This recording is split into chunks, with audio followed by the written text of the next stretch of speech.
Freshman year, I went to college in Syracuse, New York. I was playing lacrosse up there, chasing my dream. It was sports, it was parties, it was drugs, it was girls.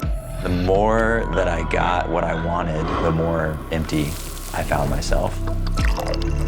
I can remember waking up next to a girl I didn't really know and just feeling ashamed.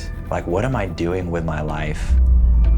I remember I walk into the bathroom, I got on my knees, and I just prayed, I need help, show me how to live. That's it, show me how to live. Fast forward to Sunday, and a senior in Lambda Chi shoots me a text message, want to hang out this week and talk about some spiritual stuff. Aaron takes me to Chick-fil-A, buys me breakfast, shares the gospel with me, and helps me to see Jesus was the only way for me to go from this miserable life to a life of actual meaning and purpose. Sophomore summer, I'm at Kaleo. I got to spend 9 weeks surrounded by men and women who are running as fast as they can after Jesus. And that moment kind of sealed the deal for me and helped me realize I just want to help people know how good it is getting to know him. Dave and I were part of the launch to the University of Arizona. So we moved to Tucson, Arizona. We had been married for a year. A couple years into our time at the University of Arizona, those guys had friends who were in the fraternities at ASU.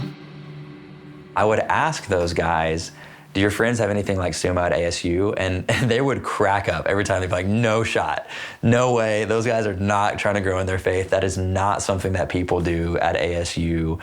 I also started to have guys who, right after spring break, these guys would disappear for a couple days. And then they would come back around and I asked them, hey, where have you been?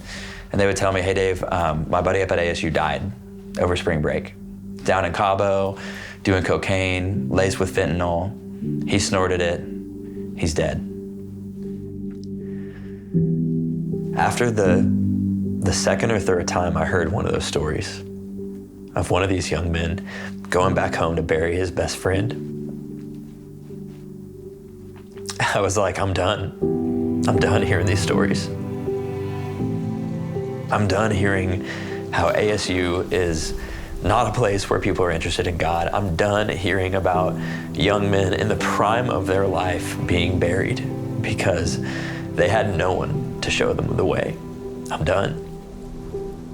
I remember one day Jake approaching me about ASU and just saying, dude, we need a team there. They need the gospel. These massive numbers of men who have no idea how much better life could be if they followed Jesus. It felt like a calling from God, being like, Dave, are you gonna do it? Are you gonna go take the gospel to those men? It wasn't even something to consider. I was like, of course, I'm going.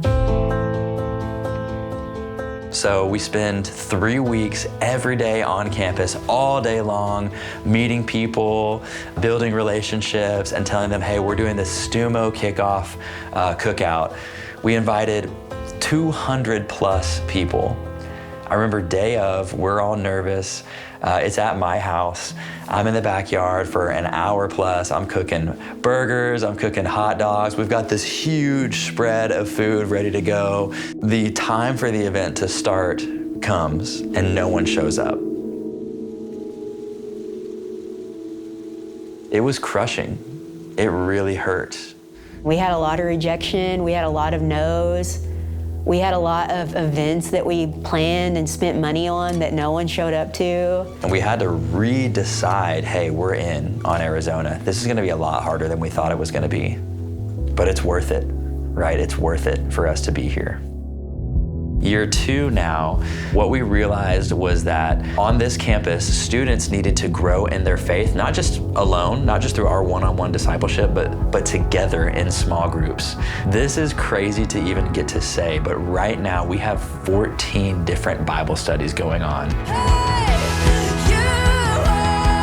at ASU, where people thought this would never happen. We're seeing people who have considerable influence with the people around them saying, I'm in to follow Jesus, and I want to bring my friends with me.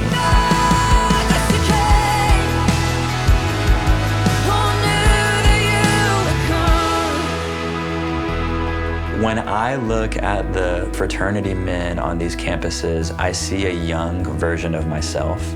Every time I get to be with one of these young men, it reminds me of where I was. It reminds me what God did in my life and what God could do in their lives.